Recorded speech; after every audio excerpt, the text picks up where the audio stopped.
Une vieille carte postale de cathédrale transformée en œuvre monumentale en 3 dimensions. L'artiste québécois Yann Pocro offre aux visiteurs des rencontres d'Arles la sensation de pénétrer dans l'image. J'avais envie qu'on soit dans le fantasme de l'image photographique, celle qu'on aimerait prendre, celle qu'on aimerait partager. Alors ici, l'idée au départ, c'était de pouvoir recréer la lumière ambiante du soleil, créer une ambiance. On est presque dans le théâtre, là. Les gens se prennent en photo, ils touchent la lumière, ils sont hyper actifs, jouent, tournent, on voit danser. C'est très particulier. Construire l'image, c'est l'une des thématiques de cette 50e édition d'un festival qui cherche constamment à élargir le champ de vision en décryptant les nouvelles tendances de la photographie.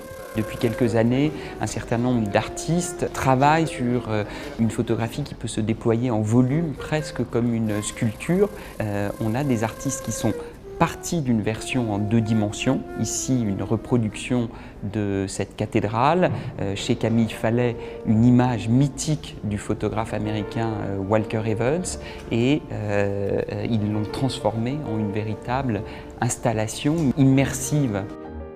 Des installations, des vidéos, mais aussi des images qui naviguent entre photographie et peinture, comme les troublants portraits de Valérie Belin, créés à partir de mannequins d'agence maquillés à outrance, immortalisés par l'artiste et métamorphosés ensuite à l'aide d'outils numériques. Moi, je ne viens pas d'une école de photo, je viens d'une école d'art. Et ma formation, c'est une formation de sculpture, de peinture, d'histoire de l'art. J'envisage la photographie comme une toile vierge, sur laquelle tout reste à construire à partir d'un élément du réel qui va m'intéresser. Des créateurs qui mêlent avec talent diverses disciplines artistiques et écrivent ainsi une nouvelle page de l'histoire de la photographie.